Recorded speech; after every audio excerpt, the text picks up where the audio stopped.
wanted to start actually a bit before the band, just a little bit, or actually more of a question. I think I've read somewhere that you also do a clothing line. Is that right?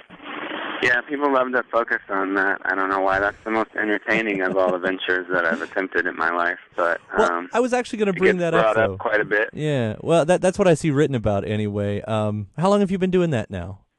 Oh, I stopped. I mean, my mom died when I was 22, and she left me her sewing machine. And so for several years after that, I was like taking hoodies out of the thrift store and making them into other things and sweaters, and I was recycling old clothes, and that's kind of how I supported myself for the next 5 or 6 years. Yeah, but and as you mentioned, though, that's only one of many things that you've been up to before becoming the big rock musician, right? Yeah, that's what I am now. Yes, yes. There were I made artwork, and I did like. Owned a venue in Tacoma, and we had underground shows there, and that's another way money came in. Like, what did I say? Paintings already. Let's see. Did a meal of whatever kind of would come up. I wrote a lot of poetry. Yeah. Didn't make any money off of poetry necessarily, but I hosted some open mics and did that. I think a lot of other artists would call that very unfair that you've been able to excel at all of those things. I don't think I've excelled. The truth be told, the clothing company supported me, but I was never wildly successful. I think what I discovered was that in order to push it to the next level, I needed to start, buying reams of fabric and getting investors and like making it a real business. And honestly, sewing didn't fulfill me in the way that writing music was. And so if I was going to take anything to the next level, it needed to be music, and that ultimately is the only thing I've excelled at because it's the only thing I've given my all in all to. Yeah. And how long ago at this point was that you decided, all right, I'm a musician? I was 27, so it was 2007, I suppose. Yeah, okay. Just a quick, how did that come about? You've met up with someone else at this point, right? Another songwriting partner. No, it was a kind of a solo decision at first, and I think once you sort of like sit down with your life and like really say, okay, like who do I want to be? What do I want to spend my time on? If I have to work, what's going to make me happy? Mm-hmm. That came first, and I did that pretty hard for about a year before I met Buddy Ross, and I think it took me that long to kind of like get some of these ideas together and like really rattle them down and shake out the bad ideas, and you know what I mean? Mm-hmm. Kind of figure out what was going to work. And then I'm right at the same time, a man came to me, his name's Steve Nacarado, and he said, hey, look, I just got an insurance settlement. I want to invest into a young artist. I see your work. I love your work. Whatever your next project is, I've got $10,000 on it. And I was just like, wow. What? Yeah.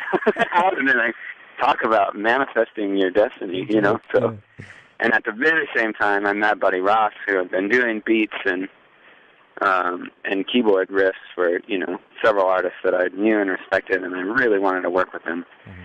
And then these songs disappeared, man. They just kind of struck me like lightning. I wrote King of Diamonds, 27, Goddamn Girl, and I think Wake Up, like all in the same week. My girlfriend was in Paris. Yeah. And so it just all happened, and I was like, well, I decided this is what I wanted to do, and now it's working. So we just went for it with it, It just became everything. I shut down the warehouse I was living in and, sold all my shit and made myself a nomad and did whatever it took to get by until the music started making money. Yeah.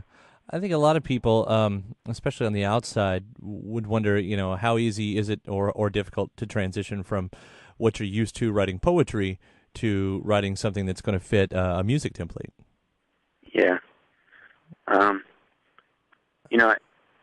I read a book called The Artist's Way, and her philosophy is that, you kind of have to, be willing to suck at something. Mm-hmm. And if it's in your heart to write songs, and that's really, that's what you should be doing, but you're not writing songs and you're no good at it. The thing to do is just to write really bad songs. Yeah. And just keep writing them, and then, either it's going to catch and it's going to work, or you're going to get to a place where okay, I'm not a songwriter. Right. Sick of this, Well, so you've tried a bunch of other things, and this is something that is working right now. Being a creative mind, as you seem to be, could you see this being the long-term career at this point, or something you could see yourself, just doing as well as a bunch of other things? Oh, no, this is it, man. I mean, focus, purity, I think, and craft are pretty important to success, and this is what I want. And that's the conversation that I had at 27. It was astrologically, that's in your Saturn returns. It's kind of when you sort of stand up and say, okay, I've tried all of these things, and this is what I want. Mm-hmm. This is it, man. It makes me happy. It's thrilling. It's working. I don't want that to change. Yeah. And if it grows and matures into other manifestations of similar, I don't know. It doesn't have to be I'm a touring musician in a rock band necessarily, but mm-hmm. performing and writing music is it's heaven. Yeah. Well, I mean, you said you kind of went through the Nomad Lifestyle, but coming into being a professional musician starting at 27, was there much acclimating to happen there, gearing into this new type of life, or is that pretty consistent? I don't know. Especially now that it's taken off. Tacoma was the first place I had lived for longer than 3 months, so I was kind of getting back to what I had been doing before I settled in Tacoma at the age of 23. So I don't know. I guess it hasn't taken a ton mm-hmm. of acclimation, but it's all new, and you have to learn how to do it. It's hard to take care of yourself when you're out for 10 weeks. It doesn't make sense, really. It doesn't come naturally, I'd say.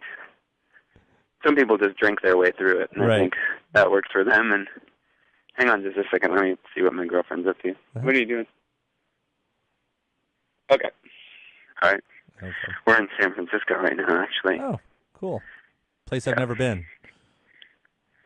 It's colder Is it? than I thought it was going to be. I know they got the whole fog thing that you always hear about, but yeah, it's more. It's less of a fog and more just low-lying cloud cover. yeah, But I suppose that's what fog is. Anyway, low clouds. I've been reading this book on Bill Graham, the life mm-hmm. of Bill Graham, the mm-hmm. promoter, the man who started the Fillmore here in San Francisco. And I'm right in the part of the book where it's the summer of love, and there's the Dead and Cream and all these bands are kind of starting to discover this venue that he set up. And and then I fly into San Francisco all excited about just totally underdressed and freezing my ass off. It's hilarious. So wait, so is this a bit of a pilgrimage or just a nice coincidence that you just happen to be there at that time? It's, the funny thing is it's the fourth time I've been to San Francisco this summer. We've toured through here a bunch. Mm-hmm. But I haven't noticed it being this cold. I guess August is their coldest month or something like that, and then it warms up a little bit. Right. But, I'm just here for a wedding, actually. Okay. Yeah. What another thing of interest, I think I read somewhere that you guys were going to be Daniel Johnston's backing band.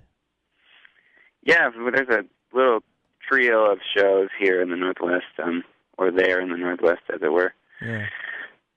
Vancouver, Portland, and Seattle.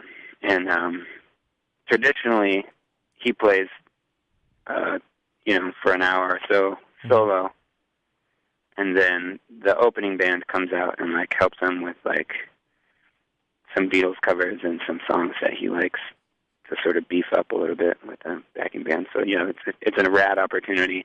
And I'm just going to be kind of the tambourine dork, jumping around, singing the choruses, I guess. So there isn't really a rehearsal that goes on with this, like in Oh no, well the band advance? is like the band has to learn the music. Luckily, a vocal melody is a little bit. Yeah. Backup vocals isn't going to require me to study the chord progression or anything like that. So Yeah. Chuck I Berry get it style. easy. Yeah. Like the days of the 50s with Chuck Berry and all of that. Sure. Yeah, you just get up there and lock in and go 1, 2, 3, everybody's just supposed to catch on instantly and make it happen. We've got faith in you. Thanks. All right, man. It was great talking to you. Enjoy San Francisco. Don't freeze, I guess. Yeah, take it easy, brother. You too. Bye.